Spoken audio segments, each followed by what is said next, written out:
Hey Flosstube, I'm Annie and I am the Proper Stitcher, and today is actually Tuesday, June 1st. And this is a special edition Flosstube for me. I usually film on a Thursday and today's Tuesday, but I wanted to do a special Flosstube video just to talk about my new stitch along that I have with Artie with the Vintage Stitcher. So Artie and I got to know each other through email and through Flosstube back in March. That is when I first discovered Artie. She was new to Flosstube. I had not started my Flosstube channel, and I just loved watching her videos. And so I sent her an email and just introduced myself, told her that I wanted to start a Flosstube channel and got some advice from her, and that is how we got to know each other.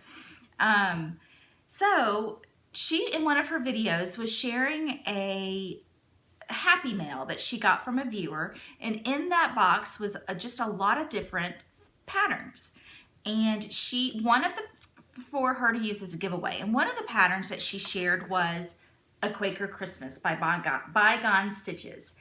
And I immediately emailed her and said, Artie, I have this pattern and I already have it kitted up. Wouldn't it be fun if we stitched it together? And I was just thinking, the two of us, why don't we stitch it together? I've been wanting to stitch this. It's out of my comfort zone because of the size. And she thought that was, first she thought, well, I'm not good with stitch alongs. I've never done one before. And I said, well, it can be informal.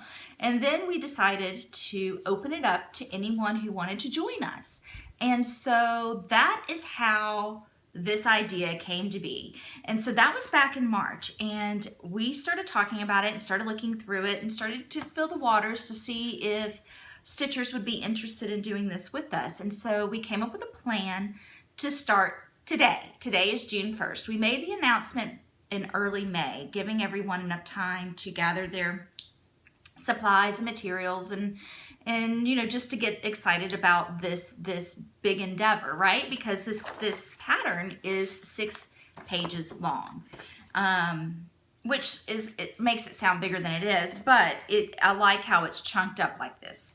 So I wanted to talk today about my plans and my goal for finishing Quaker Christmas by the end of November. What we were thinking, Artie and I were thinking, is if everybody just stitched a little bit every month, and maybe by the end of November, you can have a completed sampler and have it framed and in your house by Christmas. So let's get started. Let's talk about this. Let's chunk it out, and so we can all just kind of set those goals for ourselves so we can make it not be so overwhelming. Okay, so like I said, this is just a special edition Flosstube just to talk about Quaker Christmas. I will do my regular Flosstube on Thursday and talk about all my other whips and haul, which I'm excited to get because I just got back from vacation and my mail should resume today. So I'm excited to see what came while I was gone. I'm also a little nervous to see what came while I was gone. But Quaker Christmas, here we go. All right, so as I mentioned, we are doing Quaker Christmas by Bygone Stitches, and this was originally printed in 2007. So it's been out for a very long time, and it's been out so long that there is a Quaker Christmas 2 now. So a lot of people have asked me, can I stitch Quaker Christmas 2? Of course, with any stitch along that I host and that I'm a part of, I am a no rules kind of a girl. I mean, just stitch what you want, stitch when you want, start when you want, end when you want. I never ever want it to be stressful or overwhelming. So stitch Quaker Christmas 2 if you have it. Stitch little bitty motifs from Quaker Christmas 1 or Quaker Christmas 2 if you want. Make it your own. That's what makes this fun. So I acquired this kit. I was on a family vacation in Williamsburg, Virginia back in 2017 and went to House Trio, a cross-stitch store in Williamsburg.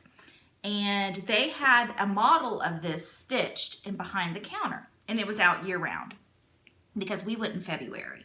And I fell in love with it, and I had never stitched anything this big. And so that was the first time I ever felt confident enough to even consider stitching something so large. Now, granted, I bought it in 2017 and never stitched it. So I now feel like I am ready to do this.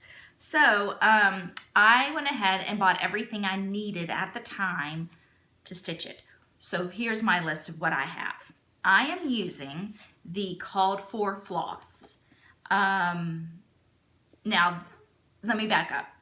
The pattern, the called for pattern that they used was 28 count French cashmere by Witcher Imports. I am using 36 count Cream Edinburgh, and this was what the store owner recommended. She had it in stock. We did put all the floss on top of it, and it looked really pretty. The reason I went with a 36 count, not a 28 count, is because at 28 count, this is going to be 22 by 3/4 inches wide and 14 inches and 5/8 inches high. And theirs was stitched on a 36 count. And I wanted it to look more like theirs. So I went with 36. I'm a little nervous. But I did put in a few stitches this morning. That is my little start. And here is the cream linen. Can you see that? And I'll put my floss on it in a moment so you can see it. I went back and forth. I couldn't decide if I wanted to do a cream or if I wanted to do like a vintage country mocha or if I wanted to do a white. And ultimately I went back with, there was a reason I selected this in 2017, and I just wanted to keep it all together since I already had it and I already had a plan for this piece of linen. So I am using that linen, 36 count Cream Edinburgh, and it's really pretty, really soft. There's no modeling on it, so it's pretty plain. Because there's so much detail in this pattern, I just want the motifs to stand out. So I went with all the skeins of floss, and the shop owner recommended that I get all of the skeins at one time so I can have the same dye lot, and that's what I did. I have 11 skeins of the Balsam Fur Classic Colorworks, and here's what it looks like on that linen. Super pretty, and it is a true deep green. There are some color conversions. I apologize, I did not write down the DMC color conversions. I mentioned it on my Facebook page and in a previous video. I will get that number if you want to do or you can Google it, the classic color work to DMC conversion. Some people are using sulky threads. Some people are using DMC, the classic Colorworks. Again, it's yours. Do whatever you want.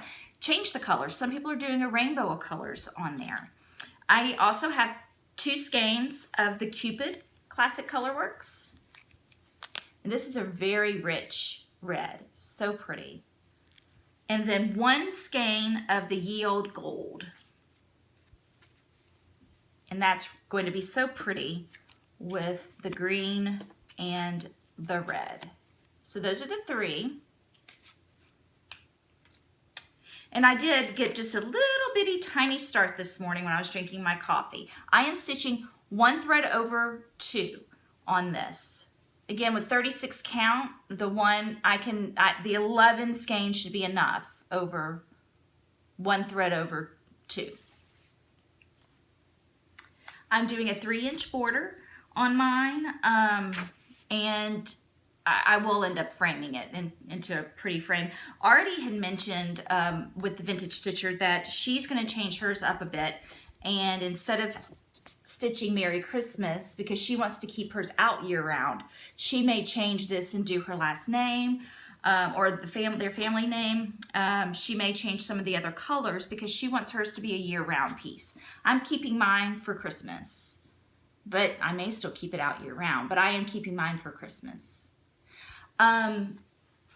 So when I was looking at the pattern, and one way to chunk it up so it's not so much, the designer, Bygone Stitchers, already did that for us. There are 6 pages in the pattern, and the last 3 pages are half pages. So that's page 4. I'm not showing y'all the pattern, so don't worry. I mean, I'm not supposed to do that. page 6 and page 7, 5 and 6. So if we stitched each page, 1 page a month, saving the last 2 pages since they're half as 1 month, then in theory we could have this stitched by the end of November. So the first page brings you all the way down to the top of piece. So that's page 1. Did I already get these messed up? Page 2 then takes you over here, and it takes you to this section, to the B. And I'm going to take a photo of this and outline it and post that on my Facebook page and Instagram page to kind of give you an idea of how you can chart it out. And so it goes all the way to the B and down to this motif. So in 2 months, this quadrant of the design is stitched. Then page 3 takes you on over to this corner. And then page 4, and so on. So page 4 then brings you down to here. So 4, 5, and 6. So if we chunk it out like that, then this could be stitched by the end of November. I think it's going to be a lot of fun. I'll do some pop-up videos like this along the way to just sort of show you my progress and talk about my progress. When I do these videos, I will have a giveaway just for the Quaker Christmas episodes. So for my other videos and the other giveaways, you'll have to watch those videos for if you commented on those for those giveaways. I just thought that this would be a fun way to show everybody the progress that I'm making on Quaker Christmas, and I'd love for y'all to share your progress with me. If you're stitching this on, go to my Facebook page, show us your progress, post your pictures. If you're stitching this and posting it on Instagram, we're using the hashtag Quaker Christmas SAL, and tag me, tag Artie in it, and we can see your progress and we can all see how things are going. But I think it's going to be a lot of fun. I'm excited to see how everybody makes it their own, and what a fun way to kind of get us geared up and through the heat of the summer and get us looking forward to some cooler weather and getting ready for Christmas. So as always, thank you for watching. I will see y'all on Thursday, and let me know if you have any questions about the stitch along. Oh, and one thing I did forget to mention is you can still find it. There's a PDF download on Etsy. A lot of the needlework stores have it in stock. I've checked, I Googled it. Traditional Stitchers has it. 123 Stitches has it. 123 Stitch has it. A lot of different stores still have this pattern. So it's easy to get. And let me know if you have any questions, and thanks for watching, and I'll see you on Thursday.